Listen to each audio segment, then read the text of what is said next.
दरअसल 1990 के बाद पूरी दुनिया में हिंदी की ताकत बढ़ी और आप कह सकते हैं कि जिस तरीके से पूरी दुनिया में आर्थिक उदारीकरण और भूमंडलीकरण की प्रक्रियाएं शुरू हुई, उसने हिंदी को एक नया वैश्विक रूप दिया। और 90 के बाद जिस तेज़ी से एक नए ग्राफ के साथ हिंदी का विकास हुआ, धीरे धीरे 2008-10 तक आते आते हिंदी एक तरह से पूरी दुनिया में एक आर्थिक ताकत के रूप में उभर करके सामने आई। आप कह सकते हैं कि उसका फ़र्क हमें सीधे तौर पर यह दिखाई पड़ा कि जवाहरलाल नेहरू विश्वविद्यालय जैसे संस्थानों में कोरिया से, जापान से, चीन से हिंदी पढ़ने वाले छात्रों की भरमार हो गई। हम लोग पूछते थे कि आप हिंदी पढ़ने क्यों आ रहे हैं।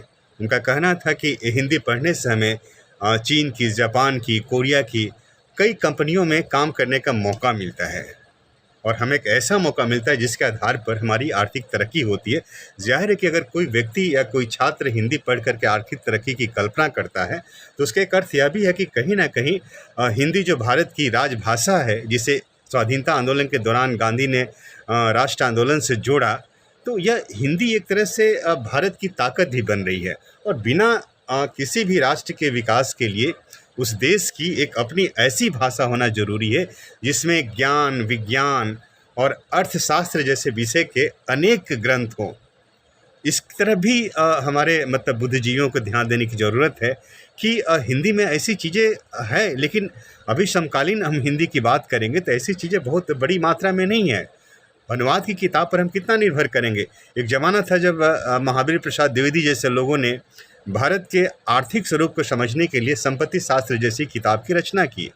सखाराम गणेश देवस्कर ने देशेर कथा जैसी किताब लिखी, जिसके आधार पर भारत का जो आर्थिक रूप है, जो कृषि तंत्र है, इन सारे तंत्रों को इन लोगों ने समझने की कोशिश की। तो कहीं ना कहीं आज के समय वैश्विक माहौल में हिंदी एक बड़ी आर्थिक ताकत बनकर के उभर रही है और हिंदी का विकास एक तरह से हिंदी का आर्थिक ताकत रूप में आने का अर्थ है कहीं ना कहीं पूरी दुनिया में हिंदी का वर्चस्व और भारत का वर्चस्व बढ़ना। ये एक बड़ा ही शुभ संकेत है हिंदी भाषा और हिंदी राष्ट्र और भारतीय राष्ट्र के लिए।